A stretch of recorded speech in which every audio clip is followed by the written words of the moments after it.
안녕하세요. 6월 13일 화요일 날마다 죽기로 큐티 가이드입니다. 함께 나눌 본문은 고린도전서 16장 13절부터 24절까지입니다. 고린도전서 마지막 부분이고요. 이제 마지막에 사도 바울의 권면 그리고 문안 인사가 편지이기 때문에 나타나 있는 것을 보게 됩니다. 내용 관찰부터 찾아보면요. 1번 바울은 성도들에게 어떻게 살라고 권면합니까? 13절과 14절은 이렇게 이야기합니다. 깨어 믿음에 굳게 서서 남자답게 강건하라. 너희 모든 일을 사랑으로 행하라. 지금 13절과 14절에 보면 세 가지의 권면이 나옵니다.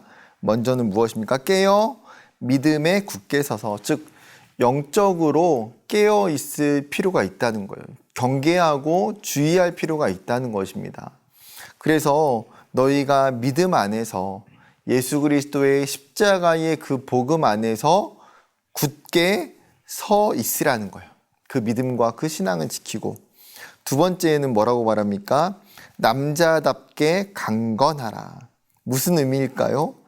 용기 있게 또 담대하게 강하게 되어라라고 권면하는 것이죠.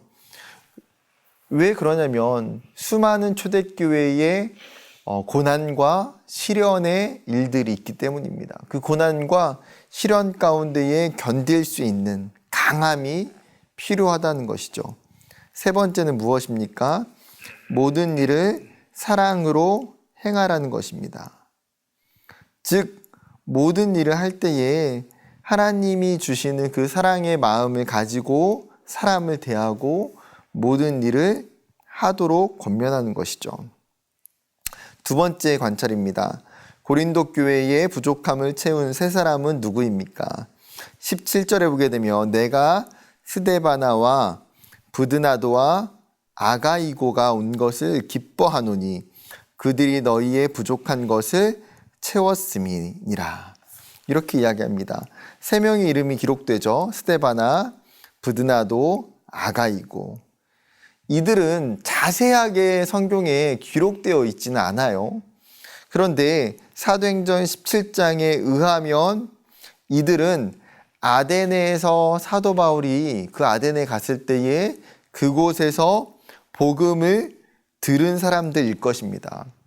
왜 그렇게 추측할 수 있습니까? 아가야의 첫 열매라고 표현하기 때문입니다. 아가야 지역의 첫 열매이다. 첫 열매라는 것이 어떤 의미일까요? 아마 복음을 처음 듣게 된 사람들, 초창기에 들었던 사람들을 이야기하는 것 같습니다. 더 중요한 건 무엇입니까? 15절 하반부에 보게 되면 이 사람들, 그 중에 한 명이었던 스데바나 같은 경우는 뭐라고 표현하고 있어요? 성도 섬기기로 작정한 줄을 너희가 아는지라. 성도 섬기기로 작정한 줄을.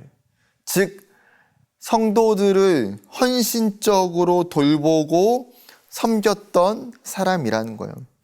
교회와 공동체를 정말 사랑하는 마음으로, 하나님의 마음으로 아끼며 돌봤던 사람들입니다. 여러분, 사도 바울에게 이들이 얼마나 고맙고 얼마나 귀하고 감사했을까요? 여러분, 우리의 삶도 마찬가지였으면 좋겠습니다. 정말 교회를 위해서 섬기기를 헌신하는 사람들, 기뻐하는 사람들, 그러한 자들이 되기를 주님의 이름으로 축복합니다. 세 번째 관찰 질문입니다. 만일 누구든지 주를 사랑하지 아니하면 어떻게 됩니까? 22절 만일 누구든지 주를 사랑하지 아니하면 저주를 받을지어다. 우리 주여 오시옵소서. 지금 마지막 문안 인사에 뜬금없이 뭐라고 표현해요? 주를 사랑하지 아니하면이라고 이야기해요. 주를 사랑하지 않으면. 즉 예수님에 대한 그 사랑의 마음들, 그 믿음이 없다면 여러 가지의 문제에 빠질 수밖에 없다고 사도 바울이 경고하고 싶은 거예요. 사랑의 마음이 없다면. 지금 고린도 교회에 그 전에 일어났던 수많은 어려움과 문제들은 결국 무엇 때문에 생겨난 문제입니까? 그들 안에 사랑이 없기 때문에, 예수님에 대한 사랑과 이웃에 대한 사랑이 없기 때문에 고린도 교회가 문제가 있었던 거예요. 그러면 이런 사랑이 없으면 뭐예요? 너희가 저주를 받게 될 것이라. 반대로 바울의 의도가 무엇입니까? 그렇기 때문에 우리가 저주를 받지 않으려면, 하나님이 주시는 축복과 은혜를 받으려면 무엇이 필요해요?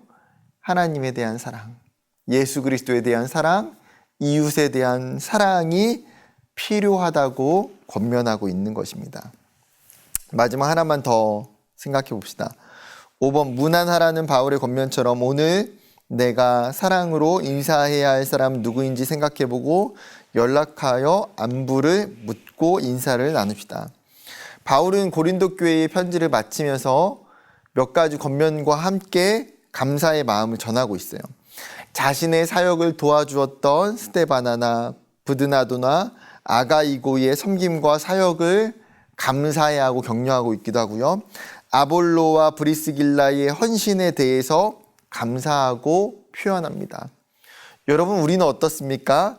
우리도 누군가로부터 섬김과 사랑을 받으며 살아가요. 오늘 하루 우리의 삶에 하나님이 주시는 동역자들을 떠올리고 생각해 봤으면 좋겠습니다. 나를 위해서 헌신해 주었던 많은 사람들, 나를 사랑해 주었던 그 많은 사람들 가운데서 여러분 생각나시는 분들이 있다면 오늘 이 적용의 이야기처럼 우리가 그들을 위해서 연락하고 또한 그들을 위해서 축복하는 마음으로 또한 기도하며 우리 또한 사랑으로 섬기고 그 감사와 믿음을 표현할 수 있는 기쁘고 복된 하루가 되기를 주님의 이름으로 축복합니다. 감사합니다.